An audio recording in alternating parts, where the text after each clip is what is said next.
welcome to my presentation on the goddess and the snake, how ancient knowledge can help us achieve self-mastery and banish fear. So my name's Melanie Philippides. I'm here with my company called Kundalini Rising, and I offer counseling and life and wellness coaching services, and I specialize in the field of empowerment, helping people build personal power, build confidence, self-esteem, and your inner sense of authority. Essentially getting you on the path of achieving self-mastery and helping you stick to it, because when we do, we can experience inner freedom. And it's my personal belief that inner freedom is the greatest quality that we can have. Another thing about me as well is that I'm also an experienced snake handler. And it's my own personal interactions with snakes that have inspired this lecture. And I hope that this talk can help inspire and motivate you in your journey of self-development. So this is what we're going to cover. We are going to discuss the symbolic meaning of snakes that were held throughout ancient civilizations around the world, and what the association was with the serpent and the goddess. I'm going to explore the most famous story of woman and the snake, which is Adam and Eve, what the story is really about, and the consequential fall of the divine feminine as a result. So that's part history class, and then we're going to shift more to psychology, about how we can employ this timeless wisdom into our lives to help benefit us in the field of empowerment. Okay, so I'm going to start by asking you, what does a snake mean to you? See, common usage of the word snake generally doesn't have a good association. Calling someone a snake normally means you're referring to someone as a backstabber, someone who's untrustworthy and deceitful, perhaps even evil and the devil itself. But it didn't always used to be this way. In fact, the whole ancient world once used to be based on serpent worship. And there's a Greek word for that, aphilatreia. On every continent, we see relics and artifacts depicting this practice everywhere. We see it from the dream time of the Aboriginals, the serpent god Quetzalcoatl, who was symbolized by a snake, the Kukulkan of the Mayans, Aztecs, and other Mesoamerican tribes. Over in India, we see serpent wisdom represented by Lord Shiva, the god of creation and destruction with his cobra. We see the Nagas of Hindus and Tibetan Buddhism, the yogic Kundalini, the Addas of the Druids, Gaia worship in Greece, snakes in the healing temples of Asclepius and Alexandria, and also throughout ancient Greece and Egypt. The Jedi of Egypt, the dragons of Asia, and the shamans and Native Americans, serpent wisdom, initiation, and creation story.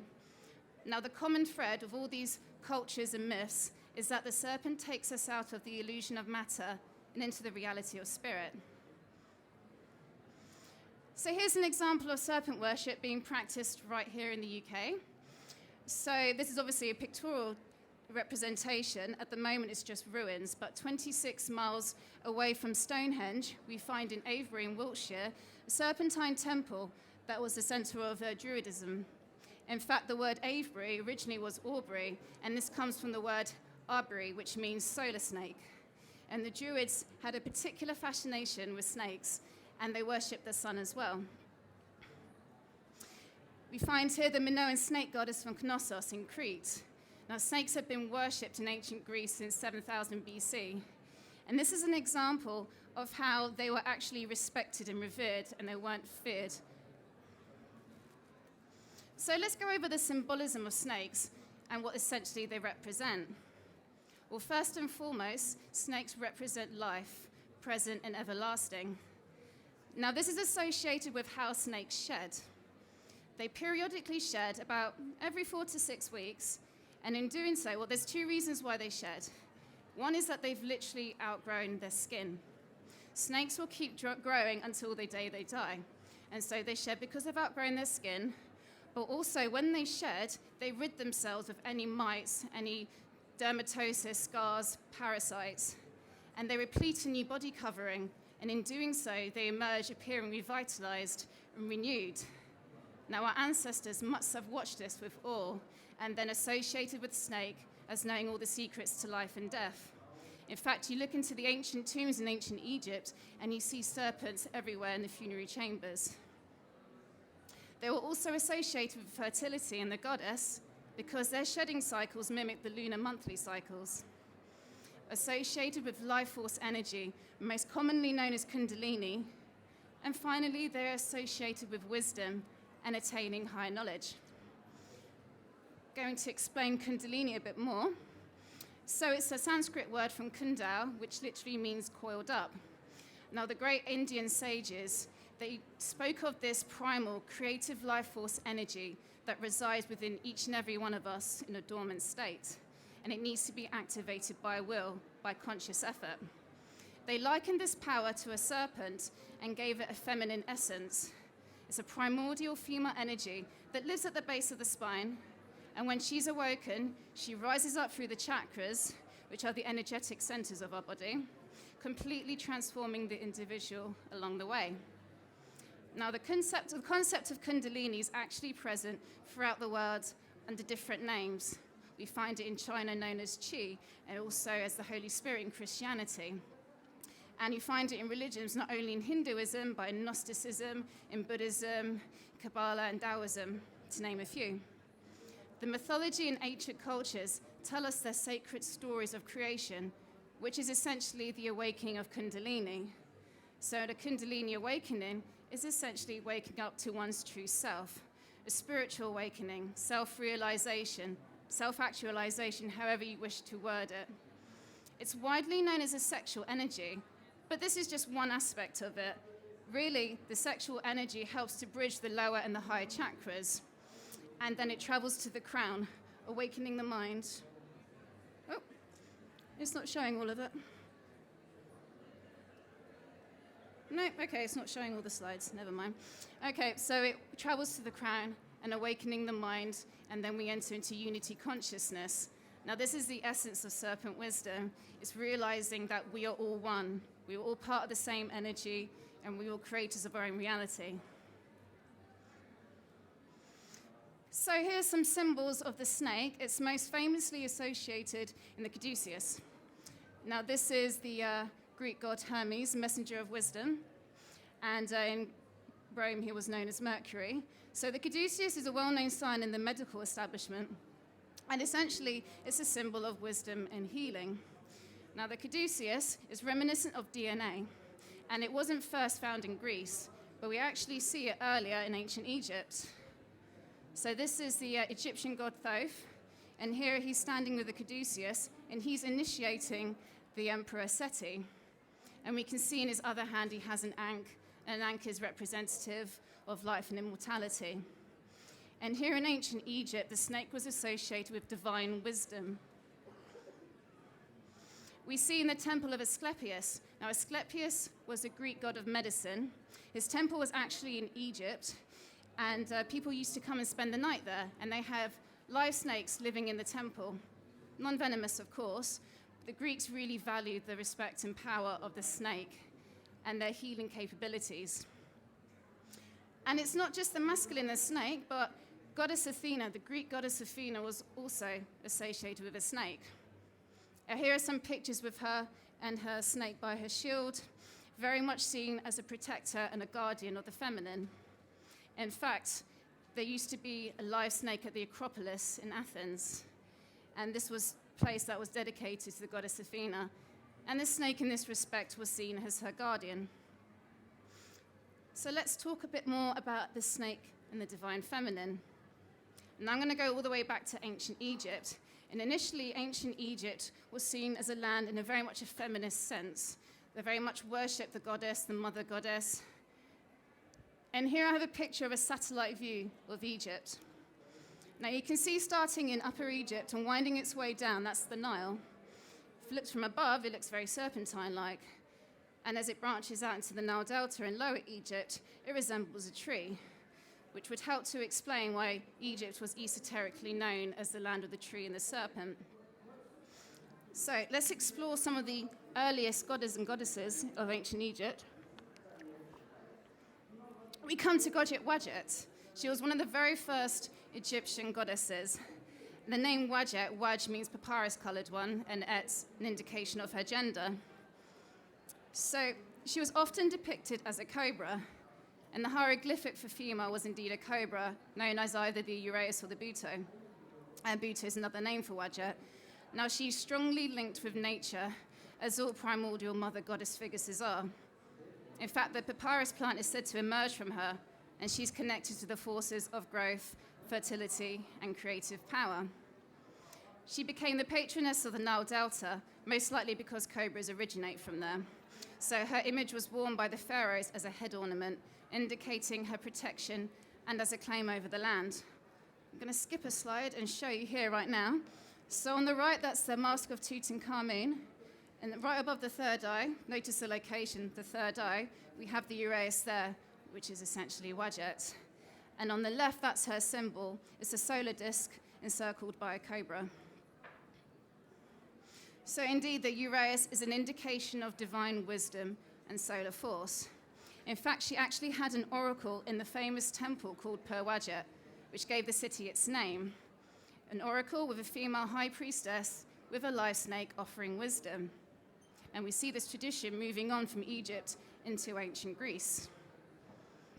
Here we go. So this is a painting of the Pythia, which was the name given to any woman serving as the oracle at the Temple of Delphi. Now, the Temple of Delphi, the word Delphos actually means womb. And initially, the temple was a site of Gaia worship. And the giant python, in this picture, we see the snake twirled up, again, looking like the caduceus. But in the story, it was actually a giant python that was underneath the temple, guarding and protecting the oracle. Again, it's the guardian and protector of the goddess, or the divine feminine. And the legend had it that the god Apollo came and he wanted to take residency over the temple, so he killed the python. He still maintained the tradition of the Pythia and still respected the snake, and then after that, it was very much associated with gaining wisdom. In fact, supposedly, when you entered the temple, there was a plaque above the door saying, "Know thyself," which is a famous quote from Socrates and Plato. It's an invitation to gain higher knowledge in the process. And here we have Adam and Eve, probably the most well-known story of a woman and a snake. Now, this painting was done in the 16th century, which would have been about the time the Catholic and Protestant church were in full swing. Now, if you look at the painting, it starts to depict a very different picture of the feminine. If we look at Eve's expression, she looks quite a bit naughty, a bit seductive, trying to lure Adam in, and he's scratching his head, wondering what's going on. And there's that wily old snake watching the whole thing. And it's around this time that the snake started to stop being respected and revered as divinity, and instead associated with the devil. Now, it's interesting to bear in mind that in religions in which human sexuality, in both its physical and spiritual aspect, was celebrated, the snake was held with high honor. However, more later repressive belief systems that shunned human sexuality associated the snake with evil. So I want to explore that a bit more. Let's discuss the etymology of the words devil and Satan. It comes from the word deophil, which is Anglo-Saxon for nuisance, diabolos, Greek for accuser, and Satan's a Hebrew word for adversary. Now, I highly recommend reading the works of Lawrence Gardner. He wrote a book called Revelations of the Devil, from which I get a lot of my information from. And he states that before Christian times, before the establishment of the Orthodox Christian Church in the 4th century, the word Satan had no sinister connotation. It's used in the Old Testament to refer to people who are just opposing what you're saying. So members of a political opposition party would have been called Satans. Annoying, but not evil. The character of the devil was actually developed from the 4th century onwards in an attempt to provide a base for the doctrine of salvation. And this is a figure of threat and evil from whom those obedient to the church could be saved. Now, bear in mind, people in this time, they didn't really read. Most people weren't read, and those who could read, they didn't have copies of the Bible. They were held privy to the clergymen of the church.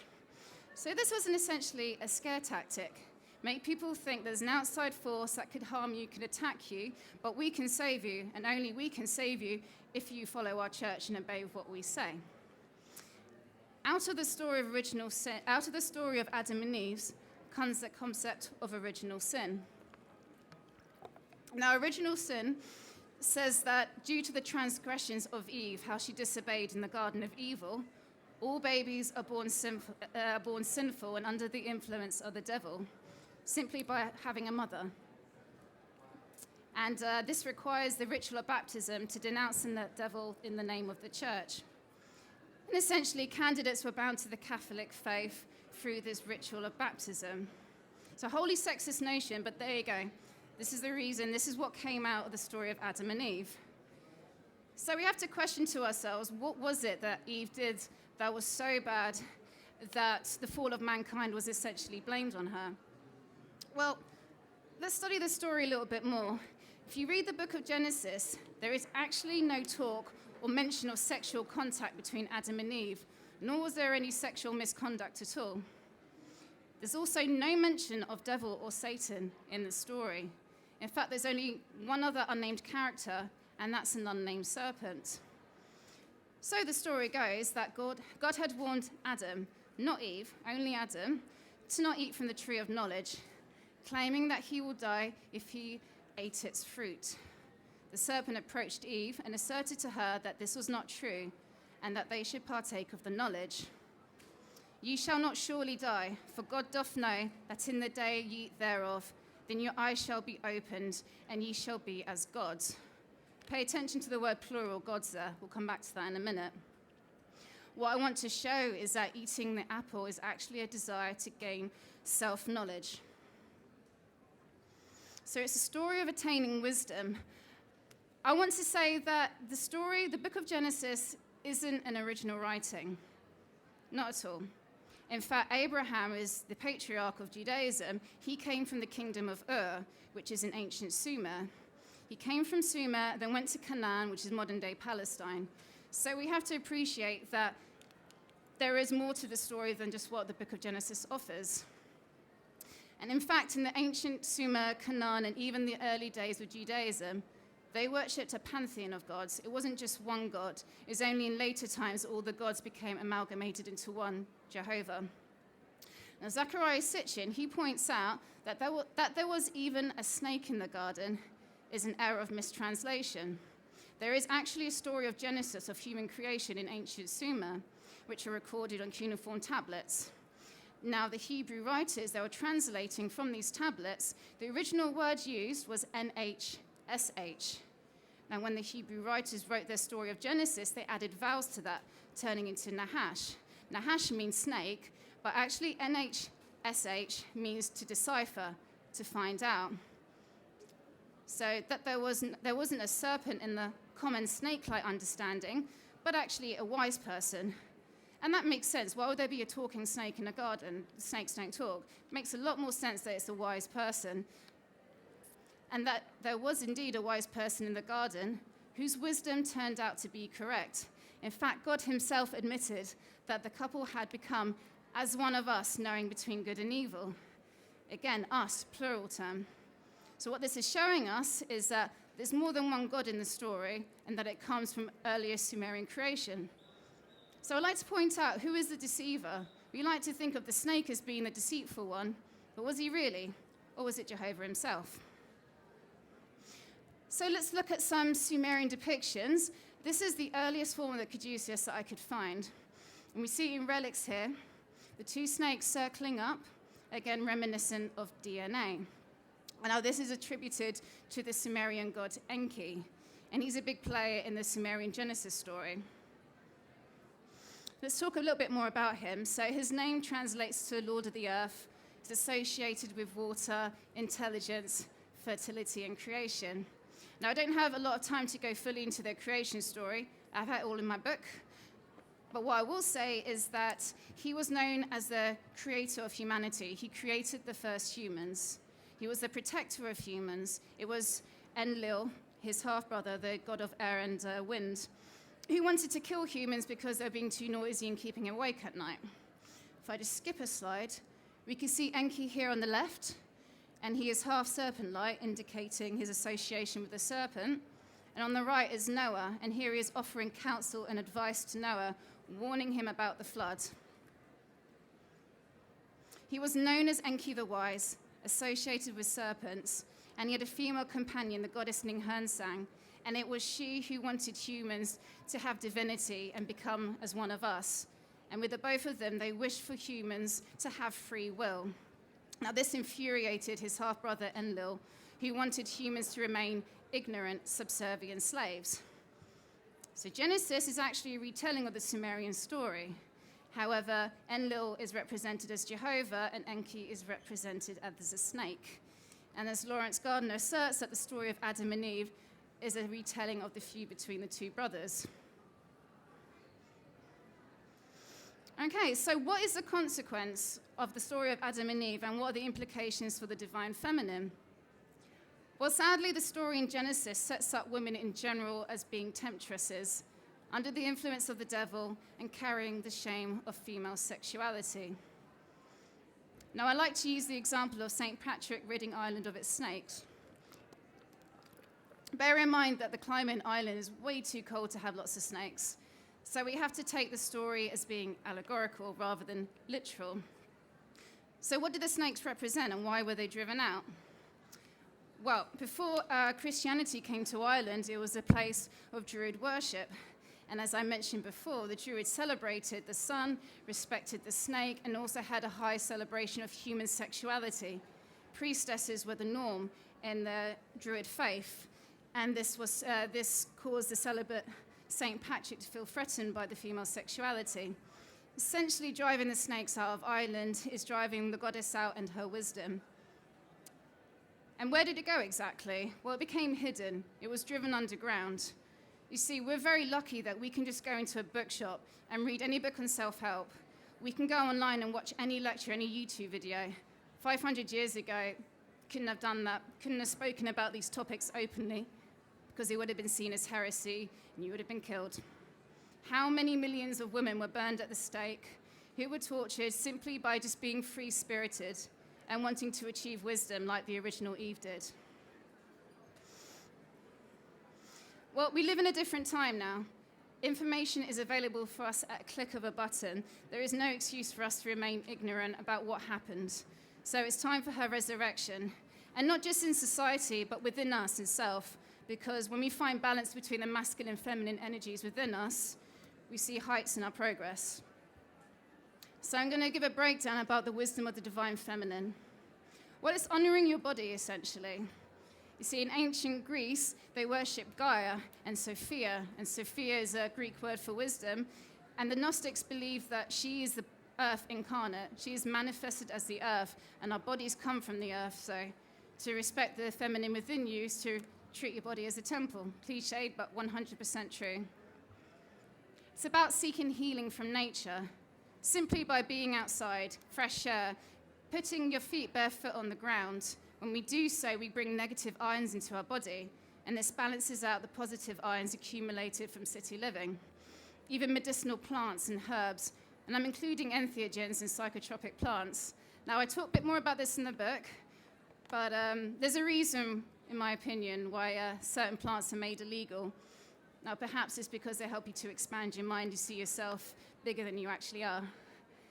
And a way to control society, essentially, is to repress sexuality and deem it sinful, suppress wisdom and knowledge and plants. And essentially, the consequence of shunning the divine feminine from the Godhead mean that the connection with nature became severed. However, we can seek this again. We can bring the divine feminine back by simply finding balance and harmony of both masculine and feminine energies within. To find immortality in her is to be absorbed in her perennial cycles, to know yourself as one with her. There's a reason why pagan Sabbats were held at the change of the seasons. It was celebrating the goddess and immersing yourself with her. And to live in harmony with her is to find peace. Death is not her enemy, but it's just simply an aspect of her rhythm. Now, I apply this on a psychological level for things to die within us so that we have space to create.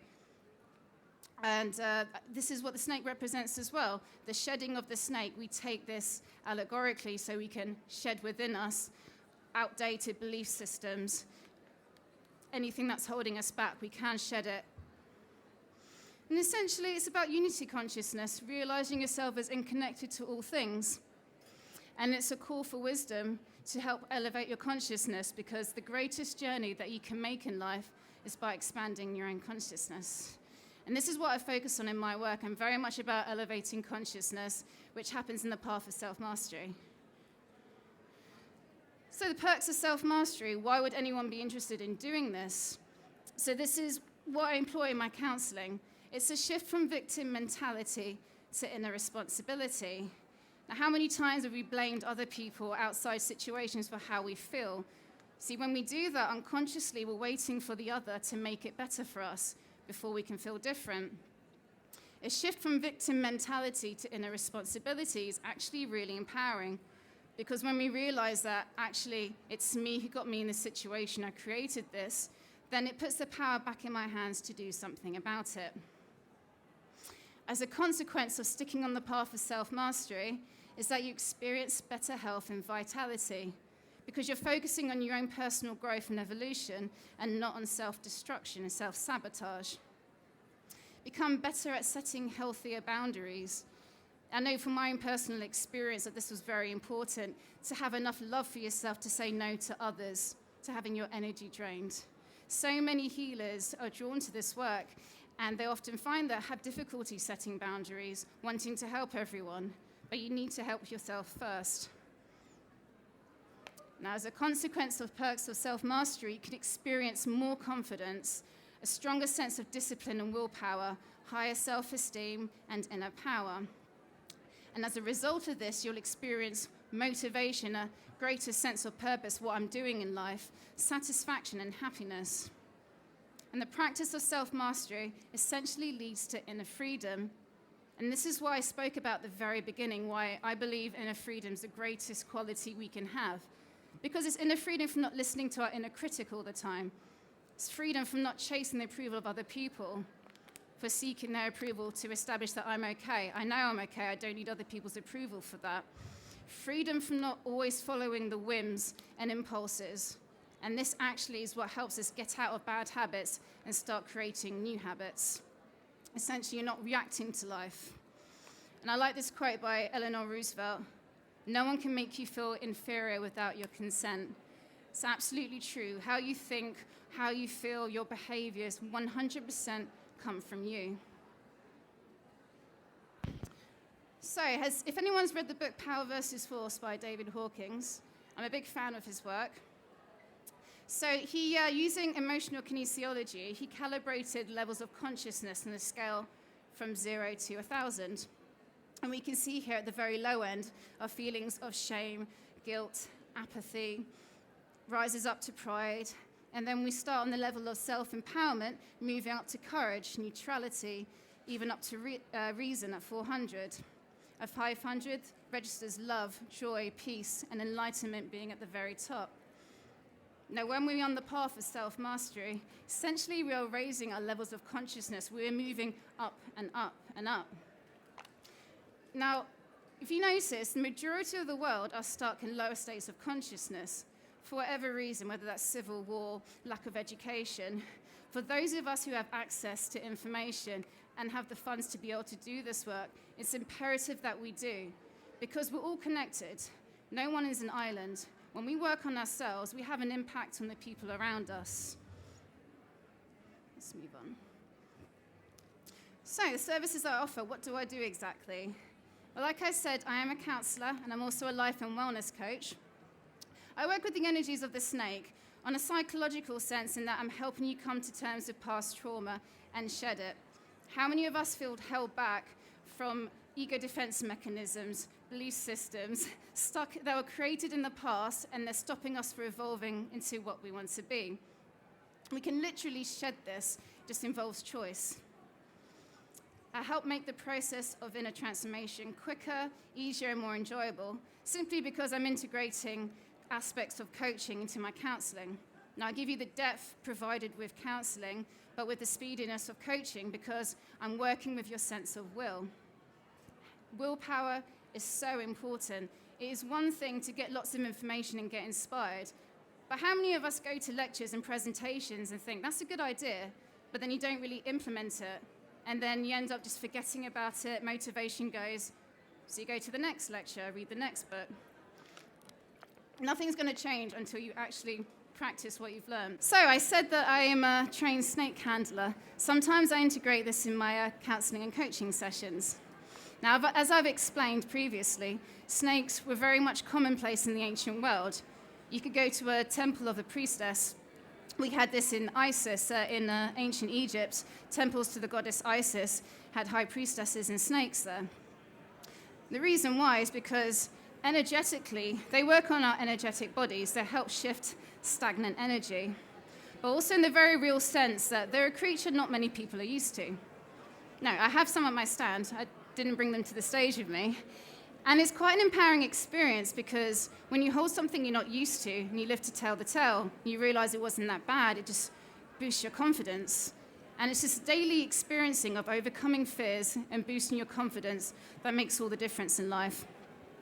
So I introduced this dimension to counseling clients for overcoming phobias, but also just simply to help boost confidence and inner strength.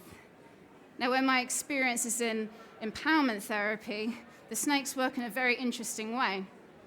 I've had counseling clients who found it very difficult to talk about trauma.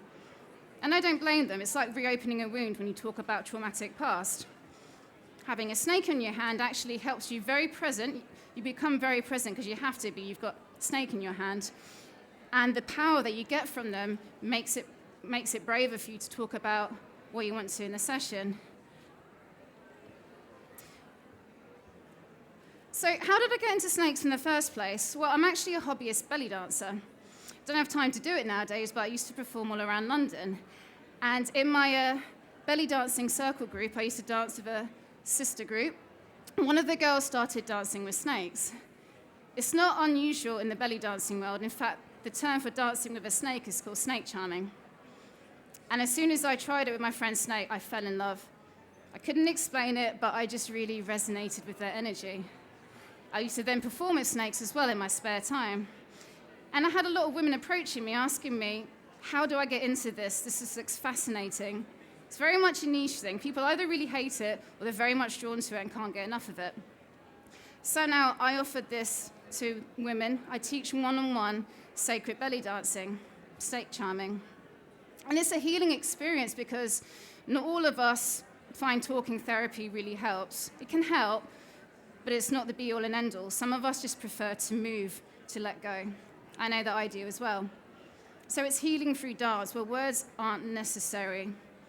And the great thing about this is that snake charming facilitates a deeper connection to your sexuality and sensual self.